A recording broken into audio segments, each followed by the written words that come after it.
वो तो बोला था कि जंगल नहीं कटे, नहीं जंगल नहीं बंगाली नहीं कटेगा। जंगल तो बंगाली कट गया, पेड़ ऐसे जमीन खुदा गया, उसके बाद उसको क्या भरोसा रखा जाए। तो कौन ऐसा करवा रहा है? इधर जा रहा है, उधर जा रहा है, कभी डौका होता है, कभी डौकी हो जाता है। कंपनी यहाँ पे अच्छा स्कूल दे दी है, हमारे बच्चे CBSE कोर्स पढ़ रहे हैं, लेकिन ऐसी सुविधाएं यहाँ पे हो गई है कि हमको बाहर जाने की ज़रूरत नहीं है।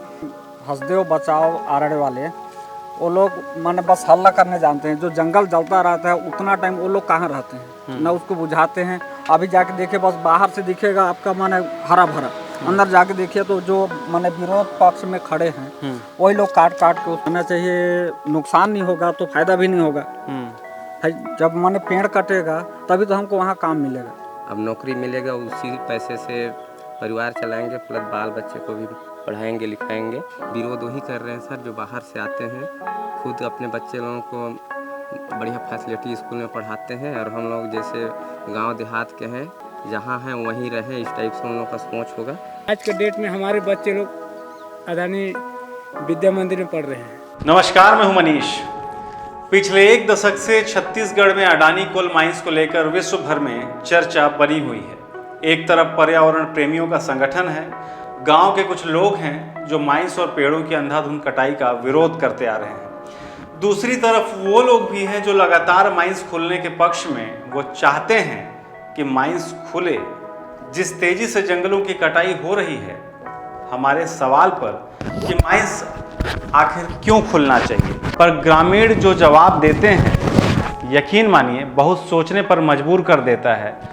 वे कहते हैं आज महंगी पढ़ाई पढ़कर एक IAS और एक IPS जो लाखों रुपए खर्च कर जिले को चलाने आता है, वो ऐसे कारपोरेट घरानों का दलाल बनकर रह जाता है।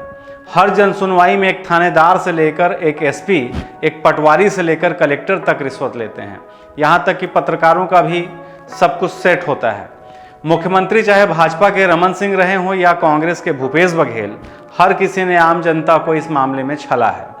उसी रिश्वत के रुपयों से नेता अधिकारी सब मजे कर रहे हैं। तमाम संगठन जो पहले विरोध करते हैं यानी जंगल कटाई का, बाद में मोटी रकम लेकर शांत हो जाते हैं। उनके बच्चे बड़े बड़े महंगे स्कूलों में पढ़ते हैं, बड़ी गाड़ियों में घूमते हैं और पढ़ लिख कर बड़े होते हैं, नौकरी में आते हैं और फिर से हमारे ही गांव के गरीबों को, बच्चों को लूटते हैं। क्या यही हमारी किस्मत है? इसलिए अब हमें भी अपने बच्चों का भविष्य देखना है। इसके एवज में जो कुर्बानी जंगलों की कटाई कर चुकानी पड़ रही है वो पीड़ादायक तो है, पर अब कोई विकल्प भी नहीं। दरअसल जब सरकार ही ठान ले कि जंगलों को बर्बाद करना है तो हम भला क्या कर सकते हैं? सबसे ज़्यादा यदि जंगलों को किसी ने बर्बाद किया है तो वो वन विभाग है। किसे नहीं पता है कि एक रेंजर से लेकर एक IFS जीवन भर जंगलों की अवैध कटाई के लाभ से ऐश करता है। फॉरेस्ट डिपार्टमेंट यदि बंद हो जाए तो जंगल खुद ही अपनी सुरक्षा कर लेगा, ऐसा ग्रामीणों का मानना है। विकास का जो पैमाना है अब उसे समझना आसान नहीं, लगता है बड़ा कन्फ्यूज़न है। सरगुजा में अडानी कोल माइंस प्रभावित जो गांव है, वहां के ग्रामीण लोगों का कहना था कि हमने छत्तीसगढ़ पोस्ट पर अब तक सिर्फ एक ही पहलू को दिखाया है जिसमें सिर्फ विरोध दिखता है। हमें प्रभावित गांव वाले आमंत्रित किए इसलिए कि हम उनकी भी बातों को सुने, जो वे कहना चाहते हैं वो बता सकें कि वे इस विषय पर क्या सोचते हैं, कैसे उनके बच्चे पढ़ाई कर रहे हैं, कहाँ पढ़ाई कर रहे हैं, उन्हें क्या सुविधाएं दी जा रही हैं। आगे की कड़ी में बहुत कुछ दिखाएंगे, पर उससे पहले सरगुजा में अडानी कोल माइंस प्रभावित क्षेत्र के लोगों से बातचीत आप भी देखिए। बाकी बेहतर होगा कि ग्रामीणों के इन सवाल पर आपका जवाब कमेंट के माध्यम से आए ताकि उन्हें जवाब मिल सके। माइंस चल रही है राजस्थान राज्य विद्युत उद्योग निगम की ओर से, इसमें हम लोग रोजगार करते हैं। अभी ऐसा खतरा मंडरा गया है कि शायद अगर प्लांट निरंतर नहीं चलती रहेगी तो हम लोग का रोजगार भी छीनने का नौबत आ गया है। तो अभी तो रोजगार है आपके पास? हाँ, क्या रोजगार है, क्या काम करते हैं? हम लोग माइंस में काम करते हैं, एम्प्लॉई हैं वहाँ के। क्या काम करते हैं? तो अभी तो हम लोग का मेरा ऑपरेशन विभाग में है और अलग अलग साथी लोग अलग हैं, कोई फॉरेस्ट विभाग में है, कोई अलग अलग विभाग में है। सब अपना अपना काम कर रहे हैं। अगर कहीं फॉरेस्ट विभाग भी है? हाँ, फॉरेस्ट विभाग भी है। तो ये तो जंगल काटने का काम कर रही है अडानी। नहीं, तो जंगल काटने वाली बात नहीं है, लेकिन क्या है ना, जो जैसे जो मतलब कहा जाए कि नहीं, जो अलॉट हुआ है उस एरिया का तो लेगा ही बचाना लेगा, भी है। बचाना भी है। और कहने का मतलब कि हम लोग जो ज़मीन दे करके मुआवजा उठा लिए हैं, अब ज़मीन दे करके मुआवजा उठाए हैं, कंपनी यहाँ पे अच्छा स्कूल दे दी है, हमारे बच्चे CBSE कोर्स पढ़ रहे हैं, यहाँ पे लाइटिंग का व्यवस्था ये सामने जो लगा हुआ है, यहाँ साली मोड़ से लेकर के पूरा माइंस तक पूरा इंजोला ही इंजोला रात में ऐसा सुविधा दिया है। तो ये विकास की ओर जा रही है धीरे धीरे हमारा जो डेवलपमेंट है। हम सोचते थे कि नहीं यहाँ पे ऐसा होगा नहीं होगा। कुछ दिन पहले हम लोग कोरबा बालको ऐसा जगह में जाते थे झलगी भार लेकर के, और वहाँ से कमा करके महीना 2 महीना में वापस आते थे। लेकिन ऐसी सुविधाएं यहाँ पे हो गई है कि हमको बाहर जाने की ज़रूरत नहीं है। इस कंपनी आने से हम लोग मतलब रोजगार के दायरे में आ गए हैं पूरा। यहाँ पे स्वास्थ्य सुविधा, फ्री एम्बुलेंस। अच्छा, एक बात बताइए, जब रोजगार अभी तो आप लोग कर रहे हैं, जी। जब रोजगार ये रोजगार नहीं था तो उससे पहले क्या करते थे? कोरबा बालको छत्तीसगढ़ बोलते हैं, उधर बिलासपुर साइड हम लोग कमाने जाते थे भार झुआ लेकर के। तो वहाँ खेती किसानी नहीं करते थे? खेती करते थे तो 3 महीना का खेती होता था ना, अब बाकी साल भर क्या करते। अब यहाँ पे ऐसा रोजगार उपलब्ध हो गया है कि साल भर हम लोग बिल्कुल इस कंपनी आने से रोजगार मिल तो रही है। लगातार जो लोग विरोध भी करते आ रहे हैं कि माइंस नहीं खुलना चाहिए, वो विरोध जो करने वाले हैं वो यहाँ के नहीं हैं, जो विदेशी फंडिंग है, जो NGO वाले आते हैं, उन लोगों का है वो। वो लोग कहते हैं आप लोगों हाँ। को फंड मिल रहा है अलग से हल्ला करने के लिए पक्ष में। किसको? आप लोग को? हम लोगों को तो भाई रोजगार मिला यहाँ जमीन दे करके। और उन लोग क्या है जो बिलासपुर रायपुर तरफ से आते हैं NGO वाले, तो वो तो खर्चा अपना तो करते नहीं होंगे, कहीं ना कहीं से तो मिलता होगा तभी तो। अब जमीन हम लोगों की गई है, हमारा रोजगार चला जाएगा, बंद हो जाएगा कंपनी, तो हम लोग जाएंगे कहाँ? है आपका? मेरा नाम रघुनंदन सिंह पुरते। कहाँ से हैं आप? मैं साल ही से हूँ।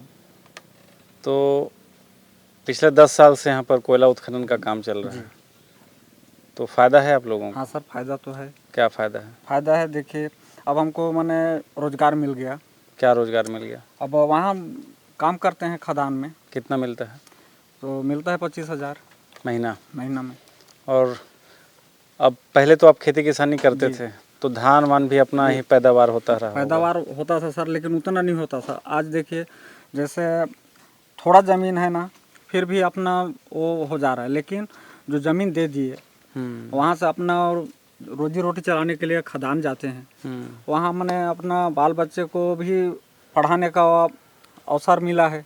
जो कंपनी आई है कोयला उत्खनन की, तो उसके साथ साथ जैसे स्कूल खोल दी CBSE कोर्स का पूरा, है ना, वहाँ बस भी मतलब बच्चों के भविष्य को लेकर अब आप लोग को चिंता नहीं है? जी सर। पर जो जंगल कट जा रहा है जिस तरीके से, जी। ये आप लोग को बाद में तकलीफ नहीं देगा? देखिए तकलीफ तो देगा या नहीं देगा, मैंने जैसे जो मैंने बात करते हैं हंसदेव बचाओ आरड़े वाले, वो लोग मैंने बस हल्ला करने जानते हैं। जो जंगल जलता रहता है उतना टाइम वो लोग कहाँ रहते हैं, ना उसको बुझाते हैं। अभी जाके देखिए बस बाहर से दिखेगा आपका माने हरा भरा, अंदर जाके देखिए तो जो माने विरोध पक्ष में खड़े हैं वही लोग काट काट के उसको माने नहीं तो मान लीजिए वो तो सिर्फ विरोध करने आते हैं, पर आप लोग तो गांव के लोग हैं ना, आप लोग तो जंगल को दे रहे हैं माइंस को। देखिए अब एक चीज़ है, जब मैंने वो कहना चाहिए नुकसान नहीं होगा तो फायदा भी नहीं होगा भाई। जब मैंने पेड़ कटेगा तभी तो हमको वहाँ काम मिलेगा, एकदम नुकसान होगा तभी तो फायदा होगा। फायदा कहेंगे तो होगा नहीं। मतलब दोनों में से एक चीज तो भाई जाएगा। भाई हैं, फायदा और नुकसान दोनों तो भाई हैं भाई, वो चीज़ तो होना ही है। मतलब कहीं ना कहीं से तकलीफ है आप लोगों को, मगर बच्चों का भविष्य और बहुत सारी चीज़ों को देख रहे हैं, इसलिए लगता है कि माइंस खुलना चाहिए। खुलना चाहिए सर, खुलेगा तो हम लोगों का जो अभी जो स्थिति अभी बनी हुई है उससे और बेहतर बन जाएगा। जैसे अब बच्चे पढ़ रहे हैं उनको और आगे तक पढ़ा सकें। जो इंग्लिश मीडियम खोली हुई है कंपनी के द्वारा, उसमें पढ़ रहे हैं। कोई नहीं चाहता कि मेरा बच्चा कल के दिन में हल चलाए और खेती किसानी करे। हर कोई यही चाहेगा कि मैं तो मैंने 5वीं पढ़ा था, मेरा बेटा कॉलेज पढ़े, इंजीनियर बने, डॉक्टर बने, या फिर दुनिया भर का भी वो आया है, मैंने कहना चाहिए कोई भी है। तो बच्चे लोग सांस कैसे लेंगे जब जंगल नहीं रहेगा? सर सांस तो लेने के लिए वो रहेगा पेड़ पौधा। अब खदान में जो कटे हैं पेड़, मैंने मिट्टी खोदाई हुई, फिर मैंने वो मिट्टी को समतलीकरण करके फिर उसमें पौधा लगाया जाता है, तो अभी तो मैंने वहाँ से भी तो मैंने हवा मिलेगा अपन को। इधर आप बताइए, सबसे पहले तो अपना परिचय बताइए। मेरा नाम मोहर लाल कुसरो है, मैं ग्राम साली का हूँ। तो आपका ज़मीन कितना चला गया? मेरा ज़मीन वही 1.5 एकड़ के आसपास गया है सर। पहले उसमें धान का फसल लगाते होंगे आप? जी, लगाते थे। अब क्या स्थिति है? अब तो दे दिए ज़मीन अडानी को। जी, अदानी को तो ज़मीन दे दिए हैं तो सर। क्या बचा आपके पास अब? अब वही तो, अब उसके एवज में नौकरी बोले थे और वो नौकरी आज तक नौकरी नहीं मिल पाया है। तो मुआवजा तो मिला ना आप लोगों को? जी, मुआवजा मिला, प्लस मैंने जो नौकरी भी है उसमें। ऐसा नियम था क्या कि नौकरी भी मिलना है, जी, मुआवजा जी, भी मिलना है? जी तो कितने साल हो गए इंतजार करते? सर, 2 साल हो गया अब इंतज़ार करते करते। अब तक नौकरी नहीं मिली? नहीं मिला है सर। तो अभी घर कैसे चलता है आपका? बस सर, अब इधर उधर से अब काम करके ही तो काम चला रहे हैं हर परिवार को। तो माइंस जिस तरीके से खुल रहा है जी। उससे आप लोग को फ़ायदा है? ज़मीन तो एक बार आप लोग को मुआवजा मिला, पैसा ख़त्म हो गया, जी, अब क्या करेंगे? अब नौकरी मिलेगा, उसी पैसे से परिवार चलाएंगे, प्लस बाल बच्चे को भी पढ़ाएंगे लिखाएंगे। तो नौकरी कैसे मिलेगा? यहाँ नया खदान खुलेगा तब तो नौकरी मिलेगा ना? जी, अब नौकरी ये क्या बोलना चाहिए, खदान को हम लोग सोच रहे हैं कि जैसा भी चालू हो, जितना जल्दी हो सके उतना जल्दी चालू हो जाए। तो लोग विरोध भी कर रहे हैं खदान का। जी सर, विरोध वही कर रहे हैं सर जो बाहर से आते हैं, खुद अपने बच्चे लोगों को बढ़िया फैसिलिटी स्कूल में पढ़ाते हैं, और हम लोग जैसे गांव देहात के हैं, जहाँ हैं वहीं रहें, इस टाइप से उन लोगों का सोच होगा, तभी तो विरोध। नहीं तो हर कोई तो बाहरी नहीं है ना, गांव के लोग भी तो विरोध कर जी, रहे हैं, उनको क्या फ़ायदा है? उसमें भी सर 90-95% आज भी चाह रहे हैं कि खदान चालू हो। 5-10% हैं जो विरोध में जाते हैं। तो उनको कुछ पैसा मिलता है विरोध करने का? जी सर, बाहर विदेशी फंडिंग होगा उसका उतना नहीं तो होगा नहीं, मतलब ऐसा आरोप लगाते रहते हैं आप लोग, जी। तो आप लोग ऐसा कैसे कहते हैं कि बाहर से उनको फ़ायदा मिलता होगा विरोध करने का? जो आते हैं सर बाहर से विरोध करने के लिए, मैं देखता हूँ हमेशा बड़ा बड़ा गाड़ी से आते हैं, एसी वाले गाड़ी से आते हैं। ठीक है, एसी वाली गाड़ी से हम समझ गए, पर वो भी तो बात जंगल को बचाने का ही कर रहे हैं ना, जी तो आपके हित में है वो। जी सर, लेकिन जहाँ विकास होता है वहाँ कुछ तो विनाश भी होता है, जहाँ विनाश होता है वहीं विकास होता है। मतलब इस तरह के विकास के लिए वो विनाश बर्दाश्त कर लेंगे आप लोग? जी आपकी सर। पीढ़ी बर्दाश्त कर लेगी? जी सर, आने वाली पीढ़ी? भाई हम लोग अभी बर्दाश्त कर रहे हैं, तो आने वाली पीढ़ी भी जब इस टाइप से है तो भी उसको भी तो बर्दाश्त करना ही पड़ेगा सर। तो आपके बच्चे लोग भी एसी में रहेंगे फिर? अब उतना तो एसी तक पहुँचेंगे नहीं पहुँचेंगे वो तो नहीं बता पाऊँगा सर मैं, लेकिन जहाँ तक अभी जो स्थिति है, पहले से बहुत सुधार भी हो गया है यहाँ। हालांकि मेरे को नौकरी नहीं मिला है मिलने के लिए अभी तक, लेकिन मैं चाहता हूँ कि ज़मीन दे दिया हूँ तो मेरा भी नौकरी जल्दी लगे साइंस में। तो हमारे साथ गांव के काफ़ी लोग थे जिनसे हमने बातचीत किया। इनका कहना है कि ये जो विनाश है, इस विनाश के एवज में जो विकास है वो आपको बर्दाश्त है, यानी जो जंगलों की कटाई है, कोल माइंस के एवज में जंगलों की कटाई ये बर्दाश्त कर सकते हैं, इसलिए कि इनके जो बच्चे हैं उनका भविष्य बन जाए। हालांकि वो किस तरह की भविष्य की बात आप कर रहे हैं वो बड़ा अजीब सा जवाब है उसका, पर इनका एक ये भी कहना है कि जो लोग विरोध करने वाले हैं उनकी संख्या काफ़ी कम है, और ऐसा गांव वालों का आरोप है कि उनको बाहर से फंडिंग की जाती है ताकि वो माइंस का लगातार विरोध कर सकें। और शायद जो माइंस यहाँ पर खुलने वाले हैं, जो प्रस्तावित हैं, वो माइंस नहीं खुल पाने के कारण आप लोग को अब तक नौकरी की कोई गुंजाइश नज़र नहीं आ रही है। तो मतलब आप चाहते हैं कि यहाँ पर माइंस खुले तो आपको नौकरी मिले? जी सर, यही बात है। जी। ग्राम बासिंद से हूँ। आप बासिंद से हैं? जी तो आपके इलाके में जब से अडानी माइंस खुला है, जी। क्या स्थिति है आज? तो सर देखिए, अदानी माइंस खुला है हमारे इलाके में। अदानी माइंस 10 साल 12 साल हो गया चलते हुए।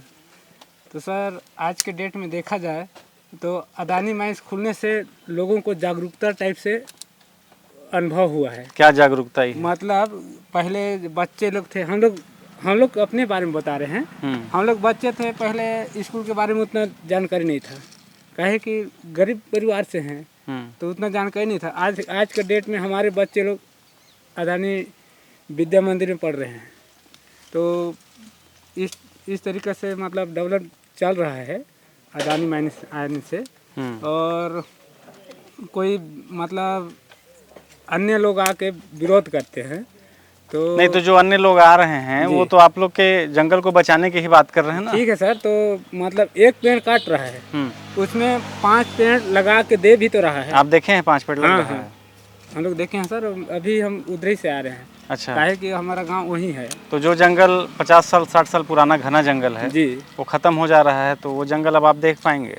नहीं सर, तो उसके बदले में लगा के भी तो दे रहा है, हम्म। उसके बदले में लगा के दे रहा है। तो आप लोग को कहीं कोई आपत्ति नहीं है? सर देखिए, आज सब ये सोच रहे हैं कि नहीं हम हमारे बच्चे पढ़ें, कोई डॉक्टर बने, कोई कुछ बने, ये सब सोच लेके सब चल रहे हैं। तो आज पढ़ाई उनके लिए ही मायने है, बच्चों के लिए। तो वो चीज़ को देखते हुए हम लोग के लिए उसके लिए कोई दिक्कत नहीं है। तो जंगलों का जैसा कटाई हो रहा है वो देख के कैसा लगता है? देखिए सर, वो पूर्वजों से जंगल है, यहाँ था और है भी अभी भी। वो कट रहा है तो थोड़ा तो दुख आएगा, लेकिन उसके पीछे पीछे हम लोग का विकास भी तो हो रहा है। इसको देख के थोड़ा सा भी सहन हो जाता है, ऐसा नहीं है। तो क्या नाम है? ओम प्रकाश यादव। तो ये ओम प्रकाश यादव जी हैं, ग्राम बासेन के। इनका कहना है कि अडानी माइंस के संचालन के बाद पेड़ों की जिस तरीके से बेतहाशा कटाई हुई है, जंगल साफ़ हो गए हैं, इनको तकलीफ़ तो है जंगल कटने का, पर इनका कहना है कि माइंस खुलना चाहिए। इसलिए खुलना चाहिए कि इनके जो बच्चे हैं उनका भविष्य बेहतर हो, बेहतर स्कूल में पढ़ाई कर सकें। और सिर्फ विरोध करने वाले जो हैं उनके बारे में इनका साफ कहना है कि जो लोग विरोध करने आते हैं उनके बच्चे कभी भी सरकारी स्कूल में नहीं पढ़ते हैं, बल्कि महंगे प्राइवेट स्कूलों में पढ़ते हैं। उनको सारी सुविधाएं दी जाती हैं, तो इनके बच्चों को फिर वो सुविधाएं क्यों नहीं मिलनी चाहिए? आखिर इनके बच्चे इन सब सुविधाओं से क्यों वंचित रहेंगे?